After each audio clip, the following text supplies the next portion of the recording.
What is it, y'all? It is me, Candace, at Beauty and All. Look, today my nails look a little crazy. My desk is a hot mess today as well, too. But at least I did my hair, and that's looking good. But anywho, I got a bone to pick with y'all. Now I'm trying to figure out. Look, y'all, for the past couple weeks, why ain't none of y'all tell me?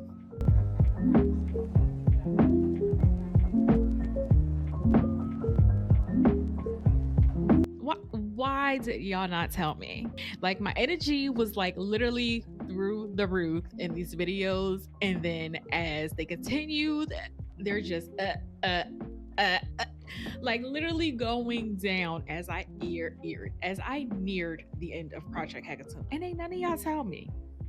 I guess y'all was just letting me go through all the fields because maybe y'all figured. I don't know, but I like to go back and watch my videos. I watch them continuously all the time because I really enjoy the content I put out, and it really is truly me. And I was just noticing that like my energy was up here, and as I got towards the end of Project Hackathon, finishing the draft last week, my energy was just like going down each video. And I know it's because I was going through all the feelings and the emotions of the characters and just everything that was going on, and that was the reason why that was happening. And just finishing draft one in general was just a lot. Like, it literally was just a lot, from the sense of riding the emotions with the characters, and then the things that were happening to them, and just everything in general. From me finally finishing draft one of Project Hackathon, actually having a title that I'm pitching to you all, Project Hackathon. It's just crazy that this book one has come to an end, and I already have thoughts for book 2 and 3 that I've had prior to finishing this book. But just as this book has finished in draft one phase, I already have thoughts on book 2 and 3. But that's gonna come at a later time in another video of what I want to discuss with that. But what I wanted to talk to y'all about today is my revision 2 phase. This is my very first time really being consistent, following through with this project, and this is my first time doing a revision phase. And so, to do my due diligence and really hone in on exactly what I need to do as a writer, I've watched, I don't want to say hundreds because let me not exaggerate, but I've watched probably close to like 50 videos on how to revise your first draft. And I've taken so many notes, like I mean so many notes. And I know I could have easily, found the answer, but I enjoy the studious part of listening and then taking down notes and then studying what I write. So I just been taking a lot of notes. I've built certain structures that I'm going to show y'all today of how I'm going to revise book 2, revise the first draft. And so after building certain structures, first what I'm gonna do, let me back up, is that I'm gonna read through the first drafts, and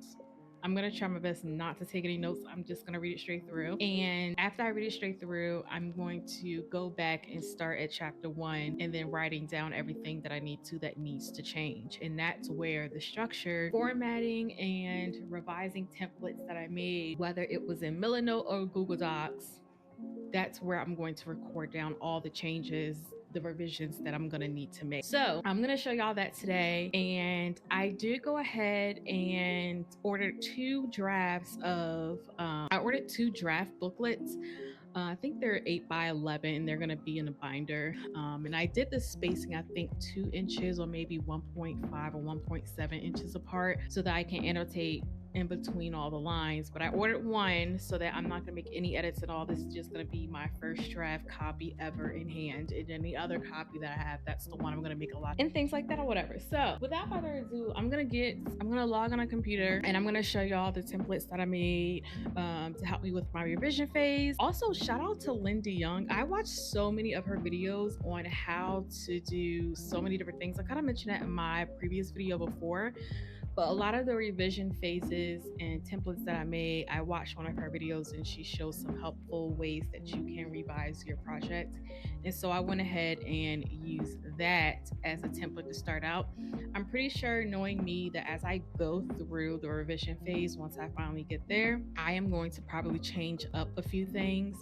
Not everything that I have was exactly how she had it as a template, but I've already made some changes to it based on how I know I like to structure things. So yeah, let me go ahead and get on there and show y'all what I'm working with today. This is my dashboard to Project Hecatomb, all things Project Hecatomb. I start here whenever I begin my writing. You can click in links and things like that.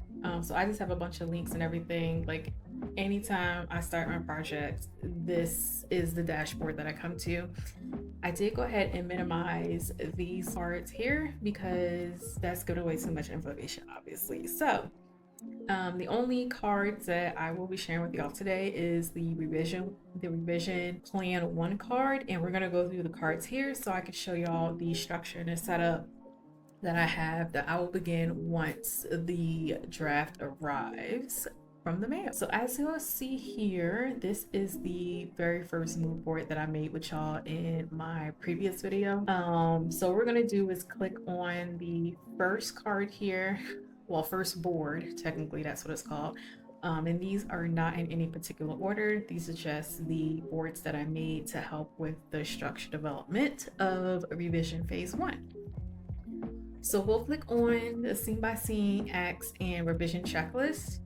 And this is the structure that I built here. And what I have here on this board is act 1 through 4.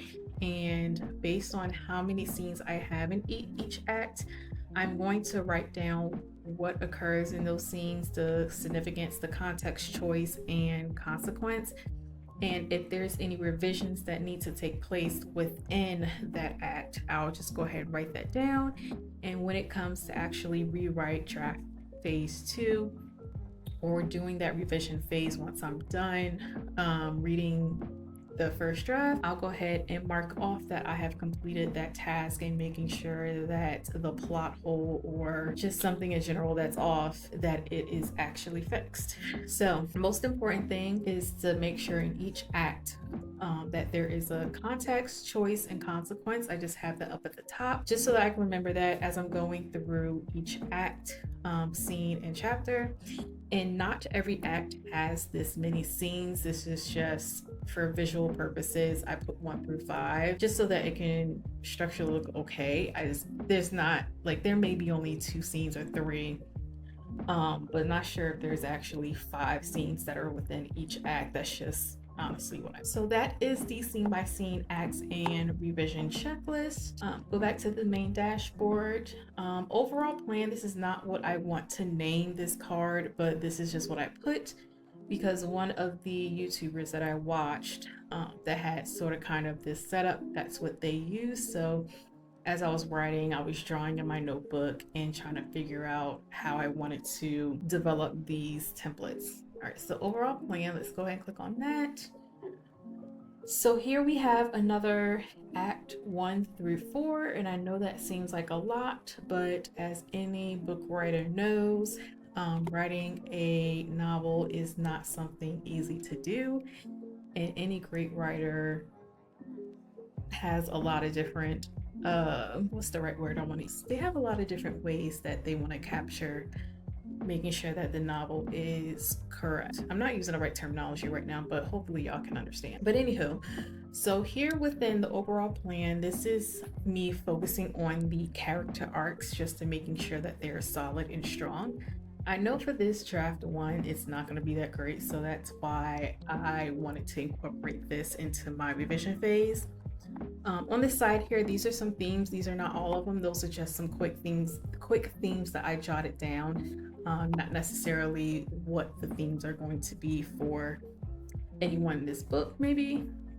But anywho, so say for example, Jade Stone, in Act 1, she has just like what are some weaknesses I'm finding within her character, and then I'll write down the goal of what I would like her character to accomplish in Act 1 as far as just her personality in general and how I want her to be perceived. And for each character, they are going to have a theme and then a plot within that act, just to make sure that their character arc is developing gradually and not going up so fast. So I have that through Act 1 through 4 for each character. All right, so let's go back to the dashboard. All right, so now we're gonna click on the vision, and for those who would like to know what my main two characters look like, I'm about to show you them. So here we have the vision, if it will load. Here is the vision, and this probably should be the first board. But over here, and we'll get to the characters in a second, but I just have here my vision of what I would like to see for Project Hecatomb. I have my pitch that I'm going to write, and then my elevator pitch. Then there's going to be tropes that I'm going to list, and then also the genre and the subgenre. I kind of was but I did share on my Instagram most recently a post that I did listing the genre and the subgenres for Project Hecatomb. I feel like those are going to be the staple of what I'm going to pitch so far, but we'll see how I'm feeling with that. And then this is a simplified mood board that I made. They're both the same basically. I just was going back and forth between a couple of the pictures that I have here. This is just a simplified version from my previous video that I did before. But I just didn't choose which one that I wanted to keep here yet. So that is that. And the reason why I did that is because as I'm doing the world building, I'm still trying to solidify the color palette for Project Hecatomb, because I want to stick with the particular color palette to really portray the aesthetic of it as I go throughout this book, and they'll be posting more marketing materials for this project. So I'm still working on that. That's why I'm not really like solidified on the mood board that I have there. I see the colors, but I don't see it just yet. Like, I'm not excited about it just yet. And then over here, these are my two main characters. This is who they are. This is Jake Stone and Tobias Blackhall. I did make these two characters using Artbreeder. It is an AI tool where you can bring characters to life. It's such an amazing platform to use, and it is free. But those are the two main characters there. I know as I was like going through like my videos, pictures of them would show here and there. So if y'all paid attention to that, kudos to you. But these are my two main characters. I'm so excited, and I cannot wait until this book is like finally done so I can like really envision everything that's going on. I'm like so excited. So excited. Oh my gosh. All right. So this is the vision board here. And actually, let me go ahead and move that up to the top. All right. I'll leave that there. So next is the character relationships. I'm going to block this screen out, obviously, because I can't have y'all knowing who all the characters are just yet. But building a character relationship is very crucial because with the world building, you have to make sure like all the plot holes, who's connected to who, their upbringing, what they believe in, just to really define who they are and where they come from, because that also interacts with how they interact with other people, the choices that they make, the consequences that happen, just the world in general. Those things are very important. So I created a character relationship map, like who's related to who, where this person come from, just all those different things, because there's different species and there's a lot of different things involved. And so I just want to make sure I was able to capture that. So we'll leave out of here because y'all can't see it anyway. And then the last thing on here is the timeline. So timeline is super important during this revision phase to make sure that plot holes are filled in. This is going to be obviously the line going across, and as I have the event, I'm going to type in the event there and then create like the line that goes down and then color coordinate it with which event that takes place in, just to make sure that I don't be having y'all going back and forth like, wait, no, this happened here, this happened there. I ain't trying to do all that. So we're gonna create, I should say we, because y'all been watching my videos every week. So yeah, we gonna create a timeline but y'all gonna have the bare minimum details, okay? But we're gonna create the timeline, have that all here, during the revision phase once I'm done reading to make sure everything is right. And then I'm going to list all the events here and then put down the dates here just to make sure everything that I have listed that's happening is actually flowing through on this chart here. I kind of did this in Google Docs, but I wanted to just keep it in Milanote. So this is where I have it. And then too, I like to create stuff like this too, just because it's just honestly fun. This is what I have so far. Milanote is really great. Not only did I use Milanote side note for Project Hackathon, but I also have it for my vision board, my YouTube channel, and then also another project for another book idea that I have. I'm going to start adding in some cards there just so that I can remember what I wanted to create that book upon for when I get there. All right, y'all. So I hope y'all enjoyed that video as much as I did. I'm just like so excited for revision phase 2. My 2 draft books aren't set to arrive until August 1st, which I've been clawing at my skin because I really want to start.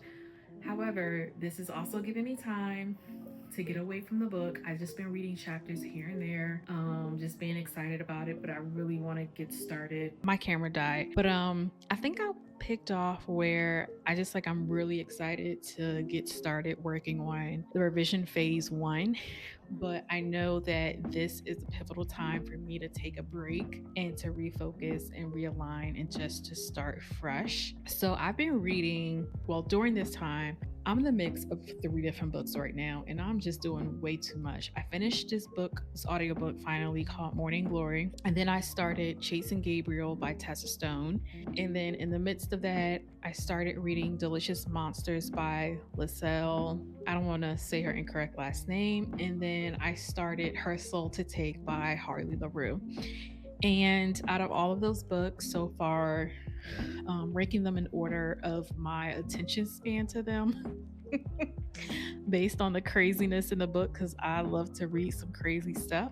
Morning Glory, definitely top on that. Then Her Soul to Take, Chasing Gabriel, and then Delicious Monsters. Those are the orders of what has my attention right now. 3 of those I'm currently in the midst of reading right now, and that's just such chaos, but I'm keeping up to date with them. But anywho, this is the end of the video. Thank y'all so very much. I thought I had a video recorded, but I didn't.